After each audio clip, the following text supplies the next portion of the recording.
Hi hello नमस्कार. Reshu's recipe channel and ब्लॉगमध्ये तुमचं खूप खूप मनापासून स्वागत. तर आज आपण बघणार आहोत साऊथ इंडियनमधील पारंपरिक पद्धतीने सांबार मसाला जसा करतात तसा बनवून अगदी सहजपणे तयार करून सांबारा बनवणार आहोत, तेही अगदी घरच्या साहित्यामध्ये. चॅनेलवरती जर तुम्ही नवीन आला असाल तर रेशूज रेसिपी चॅनलला सबस्क्राईब करा आणि बेल आयकॉनवरती क्लिक करा, म्हणजे मी व्हिडिओ टाकल्यानंतर त्याची नोटिफिकेशन सगळ्यात आधी तुमच्याजवळ येईल. चला तर रेसिपीला आता आपण सुरुवात करूयात. तर आज आपण सांबार 5 ते 6 लोकांसाठी सांबार कसा बनवायचा ते पाहूयात. तर इथं पहा, मी 5 ते 6 लोकांसाठी सांबार बनवण्यासाठी अर्धी वाटी तुरीची डाळ घेतली आहे. ही डाळ आपल्याला 1 ते 2 पाण्यामध्ये स्वच्छ धुवून घ्यायची आहे. डाळ स्वच्छ धुवून झाल्यानंतर डाळ आपण कुकरला लावून घेऊयात. इथे आता मी 2 ग्लास पाणी घालून घेते आणि नंतर याला 3 ते 4 शिट्ट्या येईपर्यंत शिट्ट्या काढून घ्यायच्या आहेत. तर तुम्हा सर्वांना माहीतच असेल, आपण हा सांबारा इडलीसोबत, वड्यासोबत तर आपण सांबारा खातोच.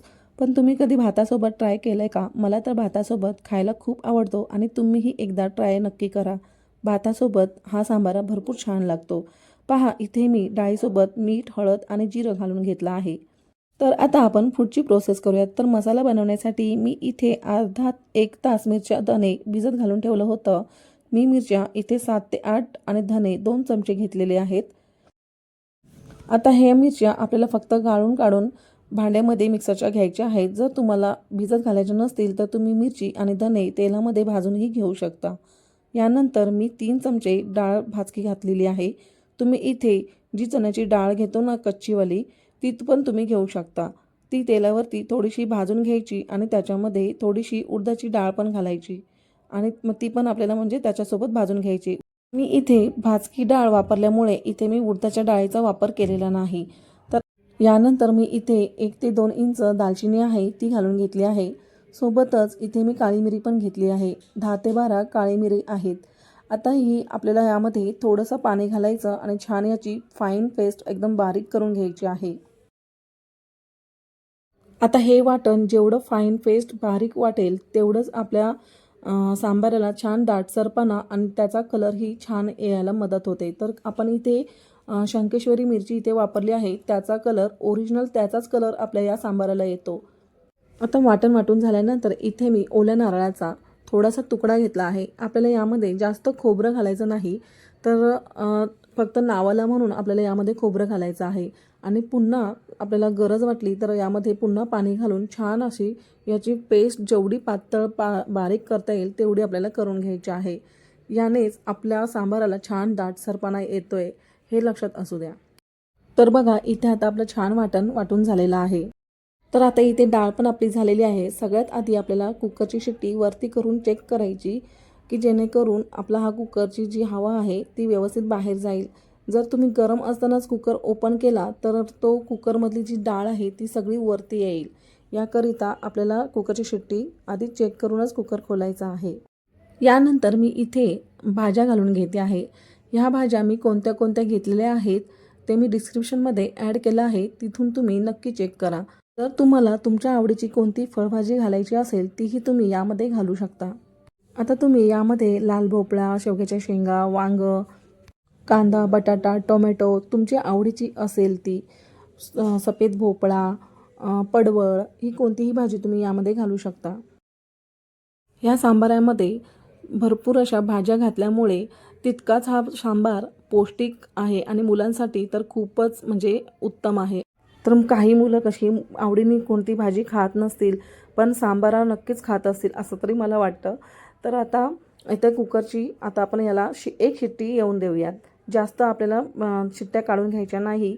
यापेक्षा जर तुम्ही जास्त शिट्ट्या काढून घेतल्या तर ती आपली जी भाजी आहे ती जास्त शिजेल आणि ती गीर होऊन जाईल आणि सगळं स्मॅश होऊन जाईल.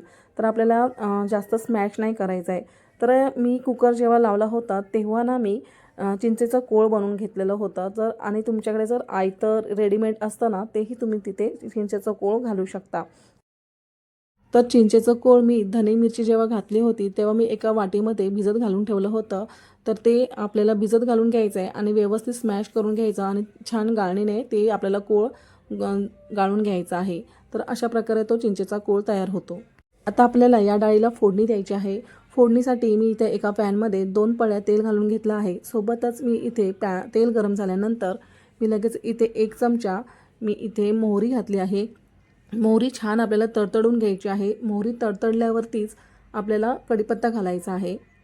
मोहरी आणि कढीपत्ता व्यवस्थित तडतडली की नंतर मी यामध्ये इथे मी उडदाची डाळ घालून घेतली आहे. सोबतच मी इथे शंकेश्वरी जी आपली मिरची असते सुकी ती मी यामध्ये घालून घेते. तर सगळ्यात शेवटी आपल्याला ही मिरची घालून घ्यायची आहे. मिरची लगेच तळली जाते म्हणजे भाजली जाते आणि ती करपट अशी होते.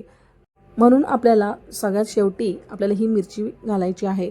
नंतर मी इथे आपली चण्याची जी डाळ असते ती मी इथे घालून घेतली आहे. आता याला छान असं आपल्याला खमंग छान भाजून घ्यायचं आहे. खमंग म्हणजे इथे आपली गॅसची फ्लेम मंद आहे. आपल्याला गॅसची फ्लेम कुठेही आपल्याला फास्ट करायचं नाही. सोबतच मी इथे आता वाटून घेतलेलं जे वाटण होतं ते यामध्ये घालून घेते. जर तुम्हाला फोडणीमध्ये हिंग घालायचं असेल तर चिमूटभर हिंग पण घाला. यानंतर आपण आता हे वाटण 1 मिनिटं आपल्याला परतवून घ्यायचं आहे. ज्या मिक्सरच्या भांड्यामध्ये आपण हे वाटण वाटून घेतलं होतं त्या मिक्सरच्या भांड्यामध्ये थोडंसं पाणी घालायचं आणि छान खंगळून यामध्ये घालून घ्यायचं. म्हणजे वाटण आपल्याला थोडंही वाया घालवायचं नाही आहे. तर आता याला आपण छान 1 मिनिटं परतवून घेऊयात. या वाटणाला थोडेसे बुडबुडे यायला लागले की यामध्ये मी इथे चिंचेचं कोळ घालून घेते. चिंचेचं कोळ मी इथे 3 ते 4 चमचे घालून घेतला आहे. तर बघा काही जणांना डाळ शिजवतानाच चिंचेचं कोळ घालतात. तर इथे मी स्वतः कशी बनवते सांबाराची रेसिपी ही तुमच्यासोबत मला शेअर करायची आहे. त्यामुळे मी तुम्हाला सांबाराची रेसिपी म्हणजे सांबारा भाजत असताना मी इथे चिंचेचं कोळ घालते. तर मी ते तेव्हाच असं मी घालते. मी डाळ शिजवताना अजिबात चिंचेचं कोळ घालत नाही. आता इथे मी गुळाचा खडा पण घालून घेतला आहे. हे आपल्याला घालायचंच आहे गुळाचा खडा. जर तुम्ही गूळ घातला नाही तर त्या सांबाऱ्यासारखी चव येणार नाही.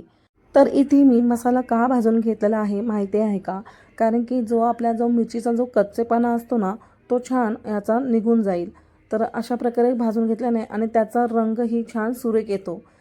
आता 1 मिनिटानंतर मी इथे भाजी आणि डाळ यामध्ये घालून घेतली आहे. आणि सोबतच मी इथे 2 वाट्या पाणी घालून घेतलं आहे. तुम्हाला जसं हवं असेल सांबाराची थिकनेस तसं तुम्ही पाण्याचं प्रमाण वाढवू शकता.